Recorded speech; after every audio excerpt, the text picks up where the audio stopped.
All right. Well, thank you guys for joining me for the finals countdown. This workshop is really targeted towards getting in the mindset of the close of the semester, getting organized if you're not already, so that you can have a really strong start to this period in time. One of the big things that we're really talking about in this workshop, in addition to kind of some actual study techniques, is laying it out and getting it organized.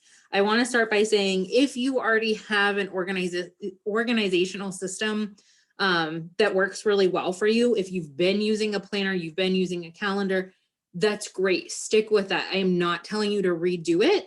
But I know some of us, we either fall out of whatever plan we started at the beginning of the semester, or we didn't feel like we needed them, and now we do wish we had a plan. So we are going to start this workshop by kind of talking about that organization system. Again, reiterate, if your planner is working well for you, please don't feel like you need to reinvent the wheel. But a lot of us kind of have fallen off the wagon. So, will finals be a stressful point in the semester? Yes, or probably, right? There's no guarantee that we can have stress-free and feel really good every day of finals, because anything that's worth doing and worth working for can be difficult at times. But can we make it less stressful? Can we make it more manageable? Absolutely, I think that we can. And so remembering that we are doing our future self a favor by getting organized now, being proactive in that. You might still feel some stress, and that's okay, and that's totally normal.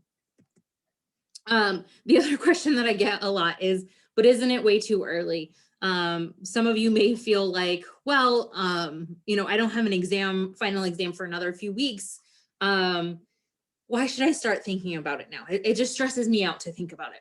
Again, we're going to do some favors for our future self, and we're going to start earlier so that we can kind of minimize that extra stress. We know that cramming doesn't really work. Some people will tell me, well, I can cram. You might be able to pass that exam the next day, but if it is material for your major, I really just find that long-term, you're not holding that information in your memory. And when you go to take your next course, so if you're looking at like a biology that builds on itself, or a chemistry or a math, long-term, you don't hold that information. So again, don't do what's easy for you now. We want to do what's going to be better and more beneficial for your future self. So we want to try to prevent cramming. We know things happen, right? There's going to be unexpected delays or questions that you have. By starting a little bit earlier, we're going to be able to prevent that, or at least minimize it. Depending on how many classes you're taking, there might be a lot of overlap, right? You might have the same couple days where everything is due. How do we minimize the stress of that? Well, we plan in advance and we kind of schedule it. What can we start earlier? What needs to happen closer to the day of, and organize it again in a way that is less stressful for you. I also want to point out that sometimes we need to acquire materials. That might mean that we need to do research and we need to work with the library to get articles or books. It might mean that your paper is based on an interview that you've done with someone. Maybe it's an art project and you need special materials you don't already have. We want to kind of plan for those assignments. Even if you are not going to complete the assignment today, even if you're not going to do the actual work until closer to when it's due, I really highly recommend, and we're going to talk more about this, but going through the assignment and kind of preparing what might I need in advance. And finally, why do we want to make this more stressful for you? We don't. We want to try to minimize that. All right. So now that we've talked about why we're starting now, let's talk about how to use this template that I'm going to give you. It'll be available on Blackboard along with the recording of this. It's something general. You can definitely, if you don't like the one that I've made, feel free to make one yourself or use a calendar, whatever it is. But let me show you what it looks like, and then I'll jump back to this slide. So this is the template that we're going to be kind of talking about. As you can see, it starts next Monday. and goes through the last day of classes. And it shows you 2 full weeks remaining. Now, this is also based on the fact that all of your classes may or may not go to the 10th, right? That's technically the last day of school, but you could have something, you know, the last assignment may be due May 7th. So that's something, you know, you need to keep in mind is, do you truly have 2 weeks left at this point? And so on and so forth. So let's go back. Let's say you've printed your template or you have your Google Calendar, you're going to do it digitally, whatever that is. What are our steps? Our first steps are going to be to write down all of the exam and quiz grade dates, due dates. What are the dates that those exams are presented to you that they're due? And then you're going to do the same for any remaining assignments. I recommend you don't just do final projects. Anything that you need to do within these last couple weeks, put it all in one spot. You don't want anything to sneak up on you. That's what creates that extra stress, right? So now that we have the actual due dates or exam dates, we need to think about how far in advance does it make sense for us to prepare? I have to be honest, there's no magic formula. It's going to depend on you. It's going to depend on the class. It's going to depend on, is it just a final test or is it cumulative? Is it starting from way back at the beginning of the semester? So that's going to play a role. But for any large projects, I do want you to figure out what day you're going to start it. All right, I have a 5-page paper. What day do I want to start that paper? What day do I want to be halfway done? What day am I going to want Mary Roth to read it over and proofread it for me? Giving yourself those baby steps does 2 things, right? One, it keeps you accountable. Have I met my goals? I set these for myself. Have I met them? But I also think it shows you that it's really doable, right? As long as I follow these steps, I'll be okay. And sometimes that can be really reassuring.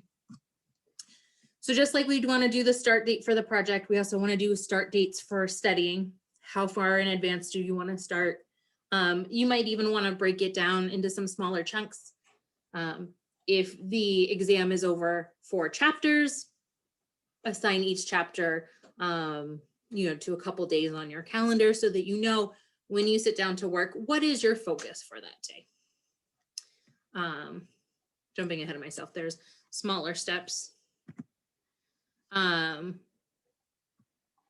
We also want to allocate some time for the resources that we're going to need.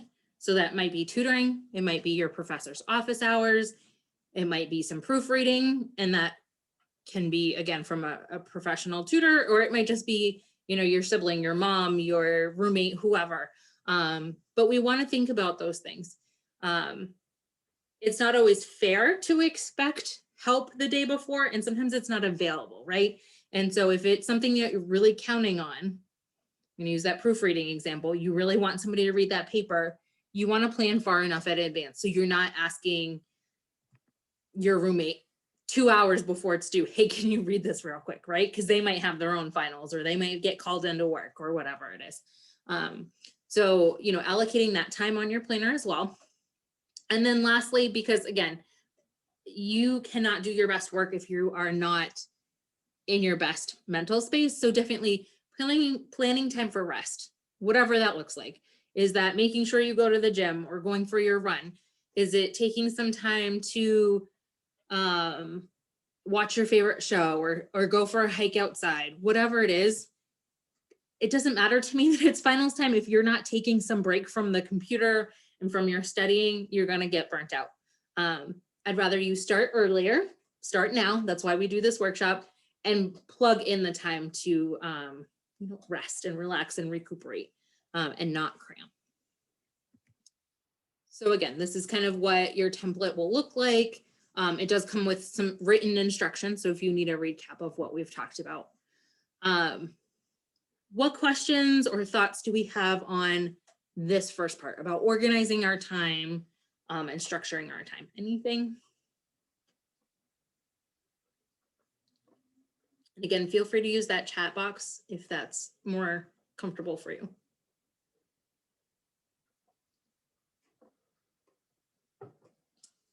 All right, we can always come back. So again, this is Nice little chunk. You'll see it does start in April, but goes over into May, has some of the important dates. If there are any other important dates that are important to you, it's your birthday and you really just don't want to study for finals on that one day, go ahead and mark those things off. Starting more in advance will allow you to kind of have that wiggle room and do those sorts of things. All right. This one looks a little different just because this was actually the calendar for, I think, last semester. But I kept it in here just because I wanted to show you what it might look like if somebody printed it out and filled it in by hand.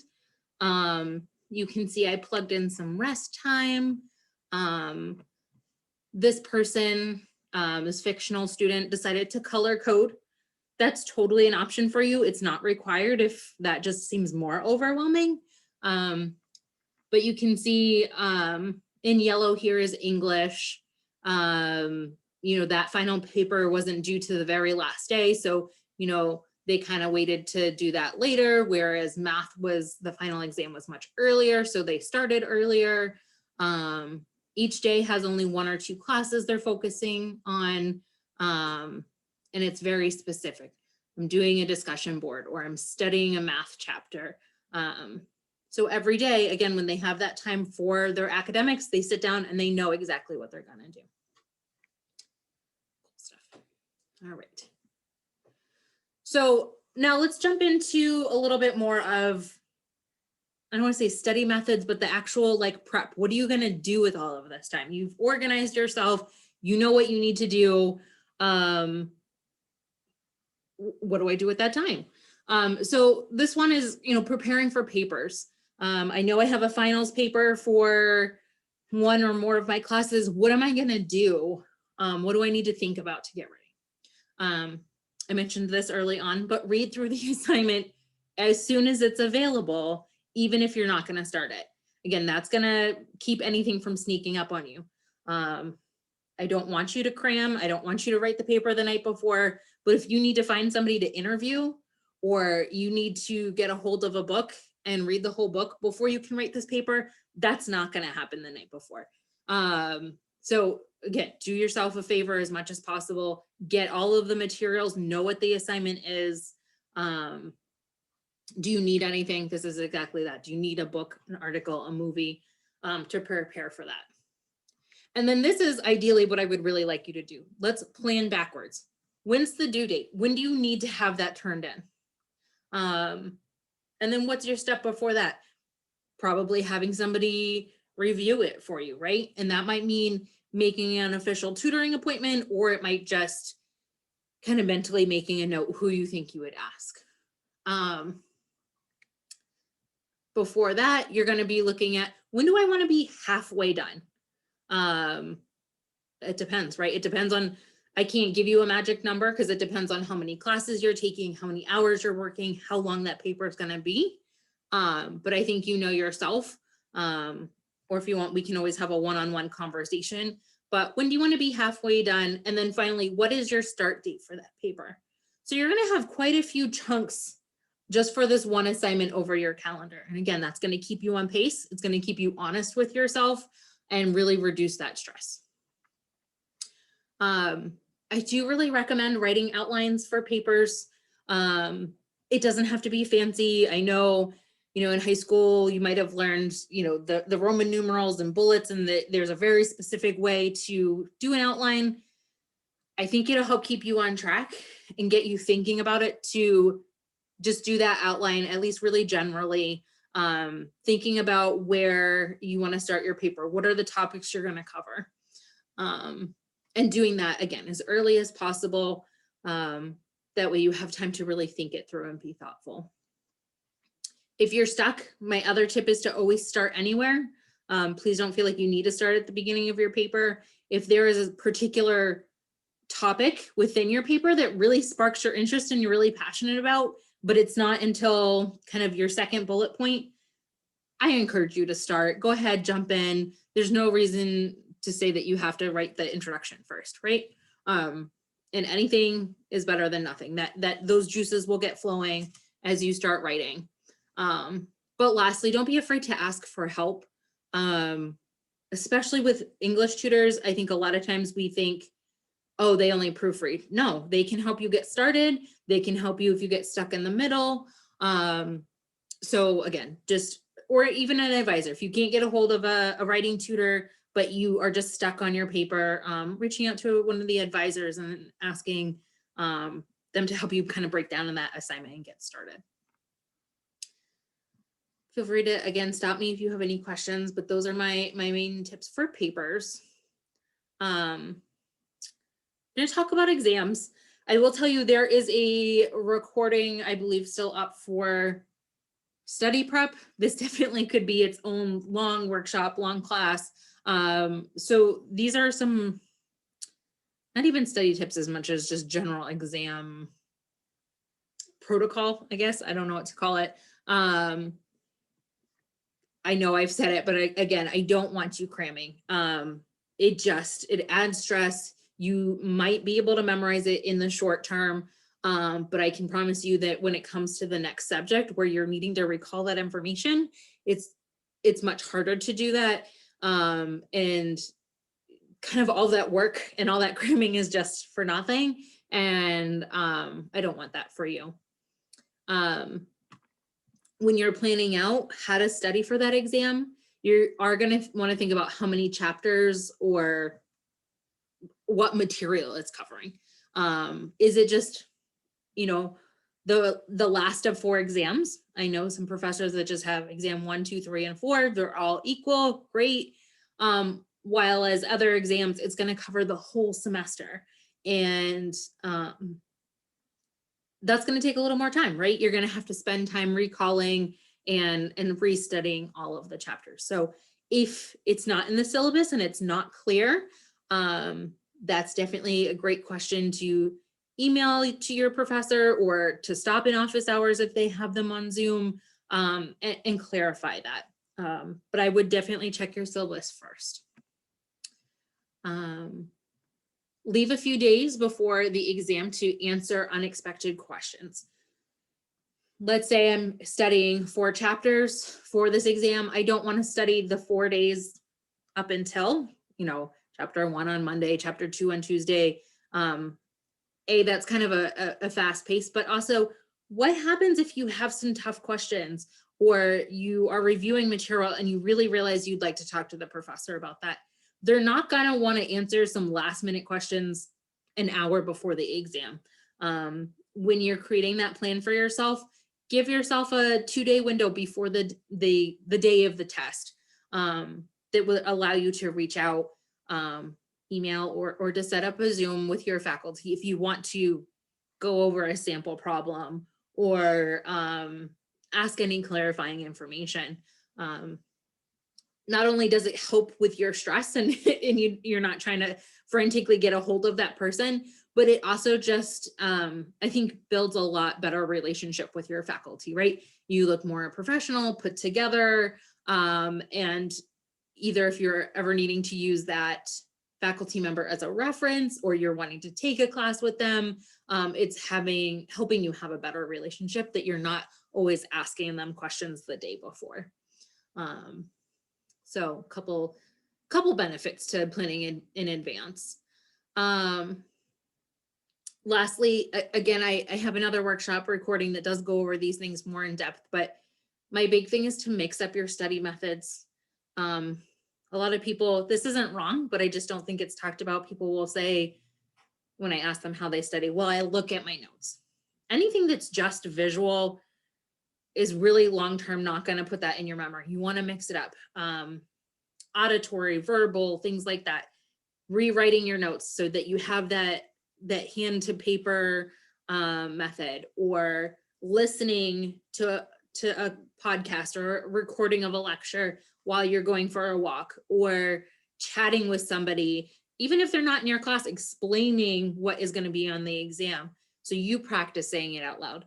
Using those different skills and those different parts of your brains will really help you long-term. You probably know what works best for you, which of these options.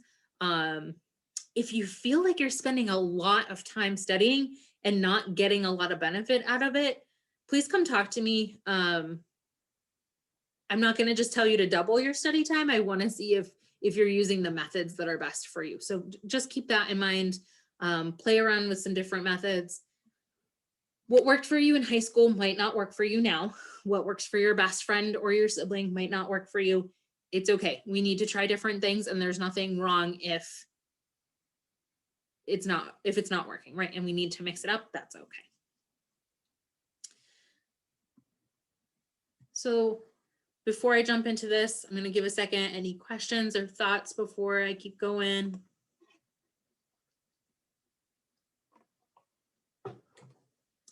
It's always my excuse to take a drink real quick. Okay. So the other thing is, what am I studying? What do I even use? Let's say I want to get ready. I want to get all my stuff together, and I'm going to create maybe a box or a space to have all my study materials. What would I be gathering, either physically or digitally? So your notes, it's great if they have provided PowerPoints, and you'll see that underneath. That's great, but I also would love if you have some of your own notes, whether those are notes next to the PowerPoint slides, whether they are from the book, whatever it is. So your notes, any PowerPoints or other things the professor has provided, old exams, quizzes, or papers. So especially, I know they don't always give you the materials back, or if it was on Blackboard, this isn't always easy, but I do want to point out that sometimes they reutilize those questions, especially I've seen if the whole class gets something wrong and then they discuss it, you might see that question come up again. It also helps oh, I can't say that word today. Helps you to be familiar with the format of the questions, right?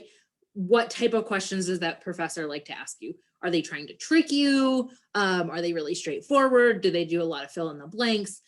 So if you are able to review past materials, those are great. Related videos are super helpful, whether they are ones provided by the faculty or if you find them on your own.